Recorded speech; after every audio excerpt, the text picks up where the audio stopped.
Hi, welcome to the Keying and Transparency section of the After Effects Basic Training Series. What I have here is a blank composition with this piece of footage of our action star pretending like he gets, shot or blown up. And what we can do is key out the green and put something else behind him. Now, of course, an effect like this could take hours, but I'm just going to kind of quickly run through the basics. So with the layers selected, I'm going to choose Effect, Keying, Key Light. And this is After Effects Keying plugin for green and blue screens. And what you do is use the screen color to click on the green. And that gets rid of most of the green. We can turn on this toggle transparency switch. Now we see we have a bunch of stuff in here that shouldn't be. And we can go down to the screen matte options and just increase the clip black and decrease this. We can also increase the gain a little bit.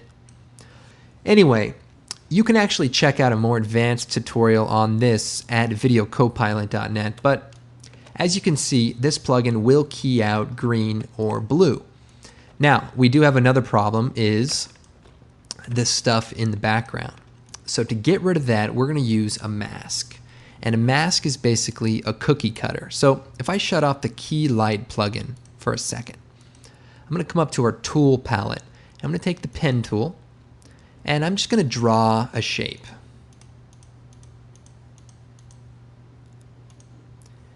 And as you can see, when I close that shape, everything outside of it gets cut off. And this is called a mask.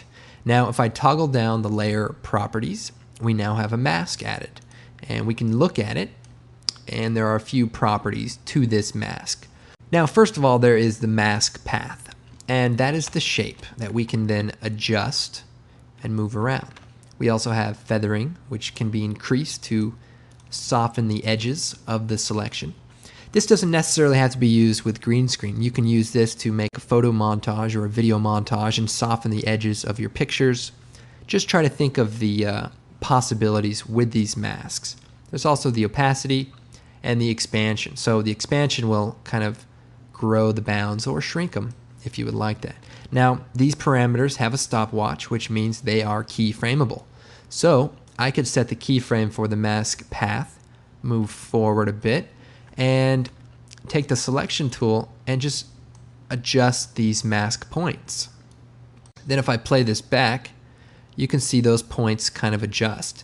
So kind of a helpful thing that I'm sure you will use in the future. But for now, I'm going to select the mask and hit delete.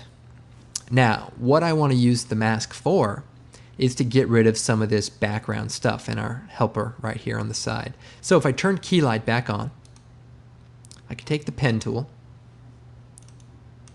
and click around the edges and basically draw a shape around what we don't want to include in the shot.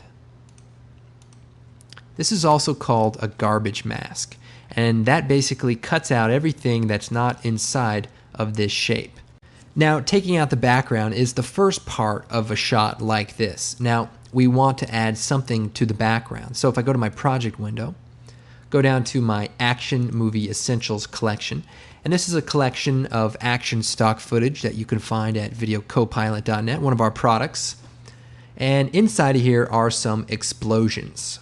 And we can take one of these explosions, say the explosion 1, and drag it underneath this Tino movie. And if we go to right here when he gets blown up, we can then line this explosion up, scale it up,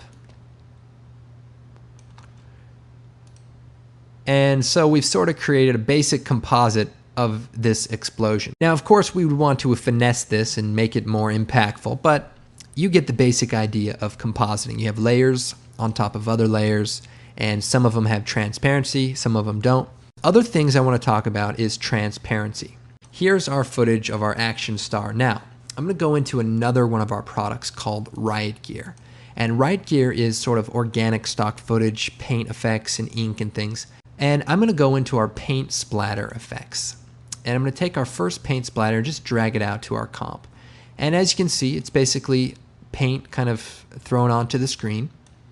And you can see the background is black and the inside is white. Now, before we get into that, I want to talk about transfer modes.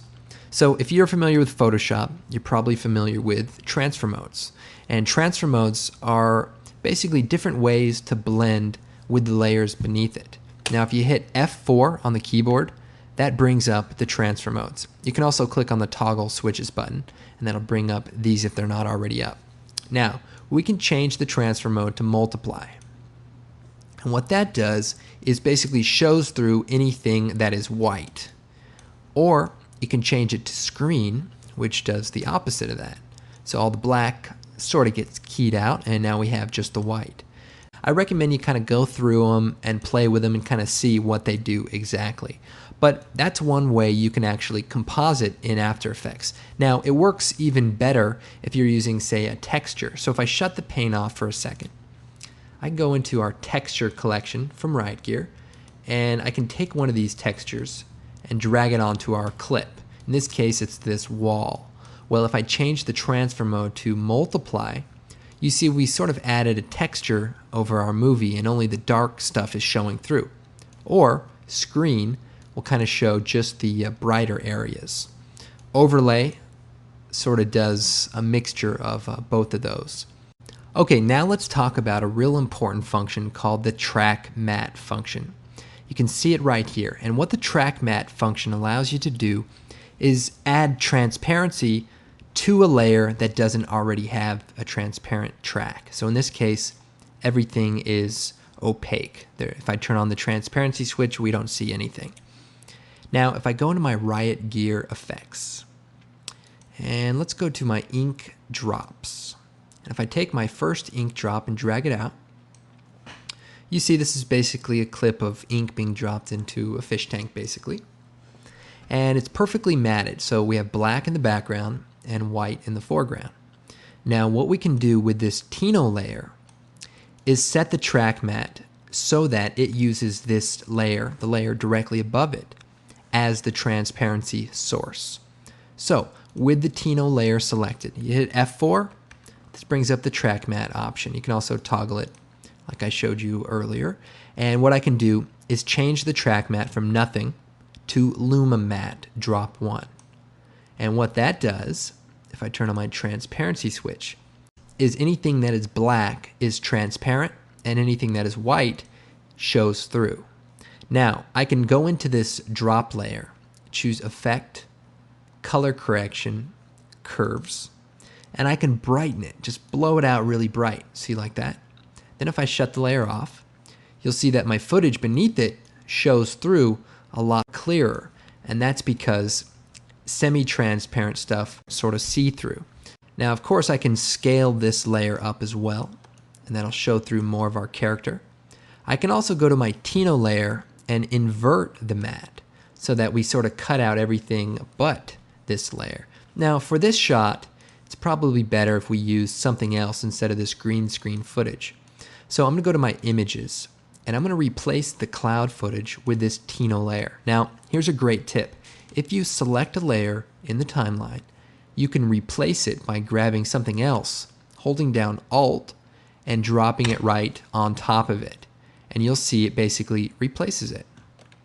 That's a very helpful tip you're definitely going to find useful. So now you can see we've cut out the middle of this cloud layer, and we can then put footage underneath the cloud layer and kind of it shows through. So what we have is the clouds on top of this girl, and we're using this ink drop as sort of the transparency for it. Let's see, and we could sort of frame this up even so that, you know, our girl's just looking just through the ink drop, or even rotate the ink drop so that she's right in the middle of it. So, something to think about. Obviously, this is speculative training and not my favorite kind of training. I don't like to be telling you how things can be used. I prefer to show you actual real-world examples and show you how this tool is used to achieve a specific effect. But with basic training, I think the idea is to get an understanding of the program and just sort of see the possibilities not so much actually, okay, I know how to use the program now, because experience is the key. And also, while you're watching this, I recommend you think about other ways you can use these techniques. It's like, here is this filter. What other ways can you use it for? So that's definitely something you want to be thinking about. For example, I just thought of something, sort of an outside of the box thought that might come in handy. So what I'm going to do is take our Tino fall layer and drag it out again. So here's our green screen footage. And just as I did before, I'm going to key out the green. Keying, key light. Select the green, we'll select the darker area, and just kind of make an adjustment to this. Then we're going to take the pen tool, and I'm going to cut out the outer stuff so that we just focus on our main character, just like we did before. And now what I'm going to do is use his video as a track mat for our clouds. So how am I going to do that? Well, take the cloud layer and put it underneath the Tino layer. So that's what it would look like normally. And I'll just delete these other layers for right now. So he's just walking out in front of the clouds. Pretty cool. But if I take the clouds and change the track mat to alpha matte, that's going to use this layer's alpha. And now that we've applied the keying to it, it has an alpha channel. It's not a luma channel, it's an alpha channel. So if we set it to a luma channel, you see we just get the highlighted areas that come in, and the dark areas get cut out just like a normal track mat. But if you use the alpha mat or the alpha mat inverted, you can see we actually can kind of create a vignette of our character kind of walking out. And that's pretty interesting, especially if you're looking, that iPod look. You could make a new solid from the layer menu, make it black, or let's see, make it black, and make a new layer that is, purple. Put the purple layer in the background, put the black layer underneath the Tino layer, and set the black layer's track mat to alpha matte. And what that does is uses the Tino dancing around as a mat. And so now you see him doing his thing, and you sort of have that silhouette look. So that's what track mats are all about. It's all about transferring transparency from one source to another. And another final touch we could add is by creating a new black solid and choosing OK. What I can do is add a nice vignette around the edges. And what we'll do is take the ellipse tool and just draw a shape around the mask. So now we've created a circle around this black layer. Then if we subtract the mask, then we have sort of a black bounds. Then if we bring the mask properties up, I can feather the mask out. And then expand it inward or outward. In this case, we'll expand it outward.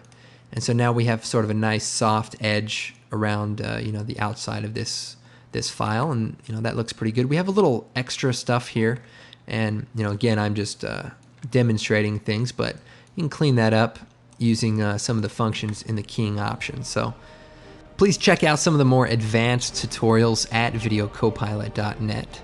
And hopefully this gives you sort of a foundation for transparency and working with keying inside of After Effects.